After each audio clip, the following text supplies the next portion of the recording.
संभल में पत्थरबाजों पर एक्शन तेज, फरार दंगाइयों पर कुर्की की तैयारी, 79 मौलानाओं पर कसेगा शिकंजा। नमस्कार, आप सभी का बहुत बहुत स्वागत है। आप देख रहे हैं स्पेशल स्टोरी। मैं हूं परवीन शेख। उत्तर प्रदेश के संभल जिले में जामा मस्जिद सर्वे के दौरान भड़की हिंसा मामले के 79 आरोपी अब तक फरार हैं। पिछले दिनों 2 और आरोपियों को पुलिस ने गिरफ्तार किया था। 24 नवंबर को हुई घटना के बाद से संभल पुलिस की तरफ से हिंसा के आरोपियों की धरपकड़ तेज है। पुलिस ने अब तक 56 आरोपियों को गिरफ्तार कर लिया है। आपको बता दें कि संभल सदर इलाके में 24 नवंबर को शाही जामा मस्जिद के सर्वे के दौरान बवाल हुआ था, जिसके बाद हुई हिंसा की घटना में 5 लोगों की जान चली गई थी, जबकि 29 पुलिसकर्मी भी घायल हुए थे। हिंसा के बाद पुलिस ने इस मामले में बड़ी कार्रवाई करते हुए 40 नामजद और 2750 अज्ञात आरोपियों के खिलाफ मुकदमा दर्ज किया था। संभल हिंसा के आरोपियों की गिरफ्तारी के लिए पुलिस लगातार सघन तलाशी अभियान चला रही है। इसी कड़ी में शुक्रवार को सदर कोतवाली पुलिस को संभल हिंसा के 2 और आरोपियों को गिरफ्तार करने में कामयाबी मिली थी। लेकिन संभल में 24 नवंबर को जामा मस्जिद सर्वे के दौरान हुए बवाल में शामिल 79 दंगाइयों की संभल कोतवाली और नखासा थाना पुलिस को तलाश है। ये दंगाई घटना के बाद से ही भागे हुए हैं। नखासा थाना पुलिस ने अपने इलाके के 24 दंगाइयों के खिलाफ न्यायालय से गैर जमानती वारंट जारी करा लिया है। कोतवाली पुलिस अपने इलाके के 55 उपद्रवियों के खिलाफ वारंट जारी कराने के लिए कोशिश कर रही है। एसपी कृष्ण कुमार बिश्नोई ने बताया कि 24 नवंबर से लगातार कार्रवाई की जा रही है। 59 उपद्रवी जेल भेजे गए हैं। संभल कोतवाली पुलिस ने 40 उपद्रवियों को जेल भेजा है, जबकि नखासा थाना पुलिस 19 दंगाइयों को जेल भेज चुकी है। एसपी ने बताया कि वांछित यानी कि वांटेड दंगाइयों की तलाश में टीमें लगी हुई हैं। जल्द से जल्द गिरफ्तारी के लिए कोशिशें की जा रही हैं। मालूम हो कि 24 नवंबर को जामा मस्जिद सर्वे के दौरान हुए बवाल में पुलिस पर फायरिंग और पत्थरबाजी भी की गई थी। आगजनी करके गाड़ियों को आग के हवाले कर दिया गया था और इस बवाल में 29 पुलिसकर्मी जो थे वो जख्मी हो गए थे। इसमें 5 लोगों की जान चली गई थी और ये बवाल जामा मस्जिद के बाद नखासा, तिराहा और हिंदूपुरा खेड़ा में हुआ था। इस दंगे में 7 एफआईआर दर्ज की गई थी, जिसमें 2750 अज्ञात और कई नामजद आरोपी हैं। 5 एफआईआर संभल कोतवाली में दर्ज है, जबकि 2 एफआईआर नखासा थाने में दर्ज की गई थी। सर्विलांस टीम भी दंगाइयों की तलाश में जुटी। एसपी का कहना है कि जो उपद्रवी पहचाने गए हैं और उनकी तलाश में टीमें लगी हैं, उनकी तलाश के लिए सर्विलांस की टीम को भी लगाया गया है, जिससे उनकी धरपकड़ करने में आसानी हो सके। आपको बता दें कि घटना के बाद से दिल्ली के बटला हाउस और दूसरे इलाकों में सर्विलांस टीम ने तलाशी अभियान चलाया था। पुलिस टीमें तलाश करने पहुंची तो दंगाइयों ने ठिकाने बदल दिए और नंबर भी बदल दिए गए। एसपी का कहना है कि सुराग कशी लगातार कराई जा रही है, यानी यहाँ पर जो जासूस हैं वो पीछे छोड़े गए हैं। पुलिस के जासूस लगातार इन दंगाइयों के पीछे हैं, लेकिन ये दंगाई लगातार अपनी जगह बदल रहे हैं, जिससे पुलिस को कई चुनौतियों का सामना करना पड़ रहा है। दिल्ली के भी कई इलाकों में ये लोग छुपे हुए थे, जिनमें सीलमपुर और जो सघन मुस्लिम बस्तियां हैं वहां पर इन लोगों ने शरण ली थी। लेकिन अब पुलिस की टीमें जैसे जैसे वहां पहुंच रही है, ये लोग अपने ठिकाने बदल रहे हैं, साथ ही साथ फोन नंबर भी बदल रहे हैं। कुर्की तक की होगी कार्रवाई। संभल कोतवाली और नखासा पुलिस जिन वांटेड दंगाइयों की तलाश में लगी है वो हाथ नहीं आ रहे हैं। घटना के बाद से ही शहर छोड़कर कहीं छिपे हैं। पुलिस की टीम लगातार दबिश दे रही है, लेकिन दंगाइयों के परिवार वालों ने भी घर छोड़ दिए हैं। एसपी का कहना है कि वांटेड दंगाई जल्द गिरफ्तार नहीं हुए तो कुर्की की कार्रवाई के लिए प्रोसीजर शुरू कर दिया जाएगा। जरूरत पड़ने पर इनाम भी घोषित किया जाएगा। उपद्रवी जो उपद्रव कर रहे थे उनको छोड़ा नहीं जाएगा, यानी जितने भी दंगाई अब तक पुलिस के हत्थे नहीं चढ़े हैं, अब उनकी जितनी भी संपत्ति, घर, जायदाद जो भी है उसे नीलाम करने की तैयारी जो है पुलिस ने शुरू कर दी है। 450 उपद्रवी फोटो से पहचाने जाएंगे। बवाल शहर के 3 जगहों पर हुआ था। पहला बवाल जामा मस्जिद के नजदीक हुआ था, जहां 5 लोगों की जान चली गई थी। दूसरा बवाल नखासा तिराहे पर हुआ था, जहां पुलिस पर पथराव और फायरिंग की गई थी। इसके बाद हिंदूपुरा खेड़े में बवाल हुआ था, जहां एसपी और डीएम पर जानलेवा हमला किया गया था। इन तीनों ही जगहों पर जो उपद्रवी थे उनमें 450 के फोटो पुलिस के पास है। फोटो के आधार पर ही उन चेहरों की तलाश की जा रही है। नया अयोध्या बनेगा संभल। 2 महीने पहले संभल में हुई हिंसा के बाद और जामा मस्जिद पर विवाद होने के बाद अब इस पूरे मस्जिद के ठीक बगल में एक पुलिस चौकी का भी निर्माण तेजी से किया जा रहा है। सत्यव्रत पुलिस चौकी को लेकर पुलिस अधिकारी ने कहा है कि यह नाम संभल के धार्मिक और ऐतिहासिक महत्व को रेखांकित करता है और संभल की ऐतिहासिक और सांस्कृतिक विरासत को दर्शाता है। 28 दिसंबर को पुलिस चौकी के निर्माण के लिए भूमि पूजन किया गया और सिर्फ 15 दिनों के भीतर बॉटल पाम के ऊंचे ऊंचे पेड़ लगा दिए गए। एक सीनियर पुलिस अधिकारी की माने तो 24 नवंबर को हुई हिंसा के मद्देनजर सुरक्षा व्यवस्था को पुख्ता करने के लिए इस चौकी का निर्माण करवाया जा रहा है। पुलिस चौकी की जमीन के मालिकाना हक को लेकर भी विवाद हुआ।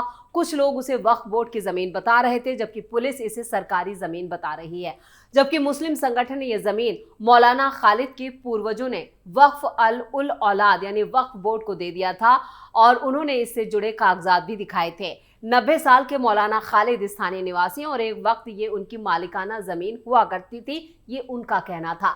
संभल जिला प्रशासन ने इन दावों को खारिज कर दिया यानी झूठा करार दिया और इस जमीन को वक्फ बोर्ड की संपत्ति होने का दावा करने वाले कागजात को नकली बताया। संभल नगर पालिका परिषद ने इस मामले में एक अज्ञात व्यक्ति के खिलाफ FIR भी दर्ज की है। जिला अधिकारी राजेंद्र पेंसिया ने कहा था कि नकली वक्फ कागजात प्रसारित करने के लिए एक अज्ञात व्यक्ति के खिलाफ प्राथमिकी दर्ज की गई है। संभल के जिला अधिकारी राजेंद्र पेसिया के मुताबिक दस्तावेजों की जांच के लिए 3 सदस्यीय कमेटी का भी गठन किया गया और जांच में वो दस्तावेज फर्जी पाए गए थे। डीएम ने कहा कि जिस जमीन पर पुलिस चौकी का निर्माण हो रहा है वो सरकारी जमीन है। इस बीच एक नया एफिडेविट भी सामने आया। 6 जनवरी 2025 को बने इस एफिडेविट में मौलाना खालिद शपथ ले रहे हैं अब उस जमीन से उनके या उनके परिवार का कोई लेना देना नहीं है और भविष्य में वो या उनका परिवार इस जमीन पर दावा नहीं करेगा। एफिडेविट कहता है कि जिस स्थान पर पुलिस चौकी का निर्माण हो रहा है बहुत पहले उस स्थान की देखभाल शपथकर्ता अपने पूर्वजों के बताए अनुसार करता था, लेकिन जैसे ही उसे मालूम चला कि ये सरकारी जमीन है वैसे ही उसने जमीन की देखभाल छोड़ दी थी। संभल में जिस तरह से जमीन पर कब्जा किया गया है उसके खिलाफ एक बड़ा अभियान पूरे संभल में चलाया जा रहा है। अब संभल को अयोध्या की तर्ज पर डेवलप करने की मांग भी तेज हो रही है। इसी कड़ी में संभल में श्रद्धालुओं के आने का सिलसिला शुरू हो चुका है। गाजियाबाद से संभल पहुंचा 40 श्रद्धालुओं का जत्था। कार्तिकेय महादेव मंदिर में की पूजा अर्चना। संभल में 46 साल बाद खुले मंदिर में दर्शन करने के लिए गाजियाबाद से 40 श्रद्धालुओं का जत्था पहुंचा। सभी श्रद्धालुओं ने संभल में प्राचीन कार्तिकेय महादेव मंदिर में पूजा अर्चना कर भगवान का आशीर्वाद लिया। गाजियाबाद से 40 श्रद्धालुओं के जत्थे में आए ललित शंकर ने मीडिया से बातचीत के दौरान कहा कि हम सब श्रद्धालु एक प्रेरणा लेकर हर नंदी महानगर गाजियाबाद से कल्की नगर संभल में आए हैं। मथुरा काशी की भांति संभल का भी आध्यात्मिक महत्व है। हिंदू समाज के जन जागरण के लिए हम यहाँ आए हैं ताकि देश विदेश से भी लोग संभल आकर यहाँ के धार्मिक तीर्थ का दर्शन करें। संभल में अनेकों मंदिर हैं, लेकिन धीरे धीरे भगवान अपने दिव्य रूप में आने वाले हैं, बस उनको जागरण करने की देर है। हिंदू समाज महाकुंभ में भगवान को जागरण कर रहा है। वहीं एक अन्य श्रद्धालु अमरदीप ने कहा कि गाजियाबाद से हम लोग 40 भक्तों के साथ संभल में प्राचीन कार्तिकेय मंदिर में दर्शन के लिए आए हैं। संभल में प्रभु कल्की का अवतार होना है। यहाँ का धार्मिक, आध्यात्मिक और व्यापारिक विकास होना चाहिए। संभल में आज हमने कई प्राचीन मंदिरों के दर्शन किए हैं। अभी सभी मंदिरों के दर्शन नहीं हो पाए हैं क्योंकि कुछ न्यायिक बाधाएं हैं। एक मंदिर में न्यायिक बाध्यता के कारण नहीं जा सकते और यहाँ पर न्यायिक बाध्यता दूर होने पर यहाँ आकर उस मंदिर में दर्शन और पूजन करेंगे। आपको बता दें कि संभल के खग्गूसराय में पुलिस प्रशासन ने 14 दिसंबर 2024 को 1978 से बंद कार्तिकेय महादेव मंदिर के कपाट खुलवाए थे। 46 साल बाद खुले मंदिर का सौंदर्यीकरण कराया जा रहा है। पहली बार मंदिर की रंगाई पुताई कराई गई और इस मंदिर में भक्त प्रतिदिन पूजा पाठ कर रहे हैं। स्थानीय लोग भी इसमें बढ़ चढ़कर हिस्सा ले रहे हैं। कार्तिकेय महादेव मंदिर काफी दिनों तक पूरे देश में सुर्खियों में रहा था। 1978 दंगे से जुड़ी कई फाइलें मिली। मुरादाबाद जिले के अधिकारियों को 47 साल पहले 1978 में हुए संभल में दंगों से जुड़ी कई फाइलें मिल चुकी हैं और जल्द ही ये सभी फाइलें मंडल आयुक्त कार्यालय भेजी जाएंगी।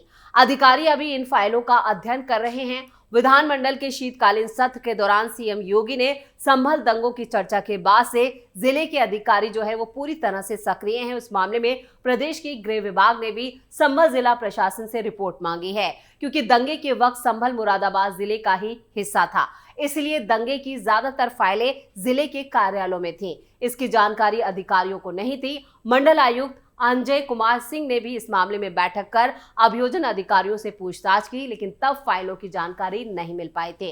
प्रशासनिक अधिकारियों का कहना है कि 2 दिन पहले जिले के कर्मचारियों ने दंगे से जुड़ी 5 से ज्यादा फाइलें ढूंढ निकाली हैं और जल्द ही ये फाइलें मंडल आयुक्त को भेजी जाएंगी। इन फाइलों में दंगे से जुड़े काफी ज्यादा डिटेल है। फिलहाल अधिकारी फाइलों का अध्ययन कर रहे हैं और फाइलों में रिपोर्ट किसके पक्ष में है ये जानकारी फिलहाल सीक्रेट रखी गई है, यानी इसको अभी यहां पर गोपनीय रखा गया है फाइलों को, और जो फाइलों में विवरण मिल रहा है उससे मुस्लिम पक्ष को जरूर झटका लग सकता है। तो लगातार यहां पर 1978 दंगे से जुड़ी फाइलें खोजी जा रही थी। पहले ये जानकारी आ रही थी कि इससे जुड़ी फाइलें नहीं मिल पा रही हैं, लेकिन अब जो फाइलें सामने आई है उससे मुस्लिम पक्ष को झटका लगा है और संबंध में लगातार सनातन धर्म से जुड़े कई अवशेष मिल रहे हैं, खंडित मूर्तियां मिल रही हैं, मंदिर मिल रहे हैं। इसलिए यहां पर सभी हिंदू संत और हिंदू संगठन ये मांग करें कि संभल को भी अयोध्या की तर्ज पर डेवलप किया जाए, जिससे यहां पर जो पर्यटक हैं, जो श्रद्धालु हैं, वो बड़ी संख्या में आ सके। दूसरी तरफ जो कट्टरपंथी हैं और मुस्लिम संगठन हैं, उनके खिलाफ भी एक्शन तेज हो चुका है। अब तक 79 जो आरोपी हैं, जो दंगाई हैं, वो वांटेड हैं। उनकी फोटोएं जारी कर दी गई है, जिनकी संख्या भी 400 के पार बताई जा रही है। यानी संभल को लेकर अभी भी मामला काफी गर्म है और मुस्लिम संगठन जो है वो पूरी तरह से बैकफुट पर नजर आ रहे हैं संभल को लेकर। तो स्पेशल स्टोरी में इतना ही। वीडियो कैसा लगा कमेंट करके अपनी राय जरूर दें। वीडियो को लाइक करें, शेयर करें और कैपिटल टीवी को सब्सक्राइब जरूर करें। धन्यवाद।